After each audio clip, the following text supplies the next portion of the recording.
Assalamualaikum warahmatullahi wabarakatuh. Perkenalkan, nama saya Marisa Syafrida dari kelas 10 akuntansi 1. Di sini saya akan menjelaskan tentang PKN, pembelajaran 1 dan pembelajaran 2 bab 1. Ringkasan pembelajaran 1 PKN, Sistem Pembagian Kekuasaan Negara Republik Indonesia.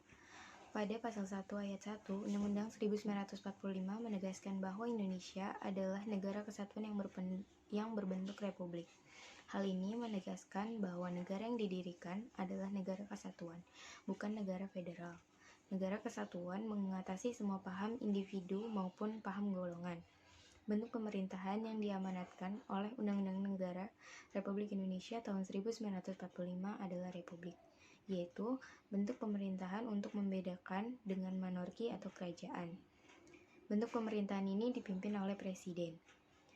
Kelebihan demokrasi Pancasila dilihat dari prinsip-prinsip pokoknya, yaitu yang pertama, mengakui persamaan kedudukan bagi seluruh rakyat Indonesia. Yang kedua, mengutamakan keseimbangan antara hak dan kewajiban. Dan yang ketiga, mewujudkan rasa keadilan sosial.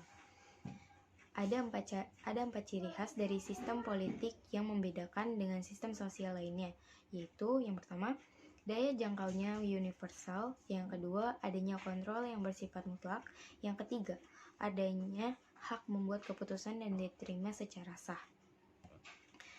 Yang pertama, macam-macam kekuasaan negara. Menurut John Locke, bahwa kekuasaan negara itu dapat dibagi menjadi 3 macam, yaitu kekuasaan legislatif yang artinya kekuasaan untuk membentuk undang-undang. Yang kedua, kekuasaan eksekutif yang artinya kekuasaan untuk mengadili pelanggaran terhadap undang-undang. Yang ketiga, kekuasaan federatif, yaitu kekuasaan untuk melaksanakan hubungan luar negeri. Ketiga kekuasaan tersebut dilaksanakan oleh lembaga yang berbeda sifatnya atau terpisah. Teori Montesquieu dinamakan sebagai trias politica. Yang kedua, konsep pembagian kekuasaan di Indonesia. Kekuasaan legislatif, eksekutif, maupun yudikatif tidak dipegang oleh satu orang saja. Istilah pemisahan kekuasaan atau separation of power dan pembagian kekuasaan atau division of power merupakan dua istilah yang memiliki pengertian yang berbeda. Pembagian kekuasaan di Indonesia terdiri ada dua bagian, yaitu yang pertama, pembagian kekuasaan secara horizontal, yang artinya pembagian kekuasaan menurut fungsi lembaga-lembaga tertentu seperti legislatif, eksekutif, maupun yudikatif. Pergeseran yang dimaksud adalah pergeseran klasifikasi kekuasaan negara yang umumnya terdiri atas 3 jenis menjadi 6 kekuasaan negara, yaitu kekuasaan konstitutif, yang artinya kekuasaan untuk mengubah dan menetapkan undang-undang dasar. Yang kedua, kekuasaan eksekutif, yang artinya kekuasaan untuk menjalankan undang-undang. Dan yang ketiga, kekuasaan legislatif, yang artinya kekuasaan untuk membentuk undang-undang dasar.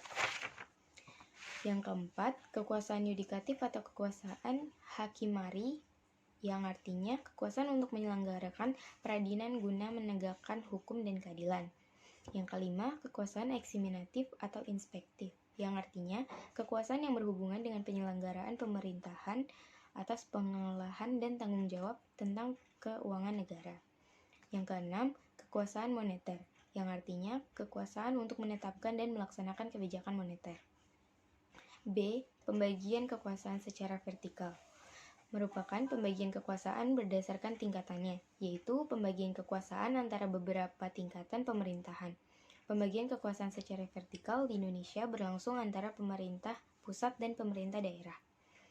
Pembagian kekuasaan secara vertikal muncul sebagai konsekuensi dari diterapkannya asas desentralisasi di NKRI. Dengan asas tersebut, pemerintah pusat menyerahkan wewenang pemerintah kepada pemerintah daerah otonom atau provinsi dan kabupaten kota. Terima kasih. Ringkasan pembelajaran 2 PKN. Pembelajaran 2 yaitu Kementerian Negara dan Lembaga Pemerintah Non-Kementerian. Yang pertama, Kementerian Negara Republik Indonesia. Sistem pemerintahan negara Republik Indonesia adalah sistem pemerintahan presidensial, yang dimana adalah kepala negara dan sebagai kepala pemerintahan yang kewenangannya yaitu yang pertama, kewenangan presiden sebagai kepala negara. yaitu memegang kekuasaan tertinggi, menyatakan perang dan membuat perdamaian, menyatakan keadaan bahaya, mengangkat duta dan konsul, memberi gerasi. Yang kedua, kewenangan presiden sebagai kepala pemerintahan. Memegang kekuasaan pemerintahan, mengangkat dan memberhentikan menteri-menteri, mengajukan rancangan undang-undang kepada DPR, mengajukan RUU APBN, meresmikan keanggotaan BPK. Dalam melaksanakan tugasnya, Presiden Republik Indonesia dibantu oleh seorang wakil presiden yang dipilih berpasangan melalui pemilihan umum, serta membentuk kementerian. Yang kedua, klarifikasi Kementerian Negara Republik Indonesia. Pasal 15 Undang-Undang Republik Indonesia Nomor 39 Tahun 2008 tentang Kementerian Negara secara tegas menyatakan bahwa jumlah maksimal kementerian yang dapat dibentuk adalah 34 menteri negara. Berdasarkan tentang pembentukan organisasi kementerian negara dapat diklasifikasikan berdasarkan urusan pemerintah, yaitu A. Kementerian yang menangani urusan pemerintah yang nomenklatur. B. Kementerian yang menangani urusan pemerintahan. C. Kementerian yang menangani urusan pemerintahan dalam rangka penajaman koordinasi dan sinkronasi program pemerintahan. Yang ketiga, lembaga pemerintah non-kementerian merupakan lembaga negara yang dibentuk untuk membantu presiden dalam melaksanakan tugas pemerintahan tertentu yang berada di bawah presiden dan bertanggung jawab langsung kepada presiden melalui menteri atau pejabat yang terkait. Keberadaan LPNK diatur oleh Peraturan Presiden RI, yaitu Keputusan Presiden Republik Indonesia Nomor 103 Tahun 2001 tentang kedudukan, tugas, fungsi, koordinasi, kewenangan, ataupun susunan organisasi dan tata kerja negara non-departemen. Yang A. Macam-macam lembaga pemerintahan non-kementerian di Indonesia, yaitu Arsip Nasional Republik Indonesia atau ANRI. Yang kedua, Badan Informasi Geospasial atau BIG. Yang ketiga, Badan Intelijen Negara atau BIN. Yang keempat, Kepegawaian Negara atau BKN. Dan yang kelima, Badan Meteorologi, Klimatologi, Geofisika atau BMKG dan lain-lain. Sekian penjelasan dari saya, kurang lebihnya mohon maaf. Wassalamualaikum warahmatullahi wabarakatuh.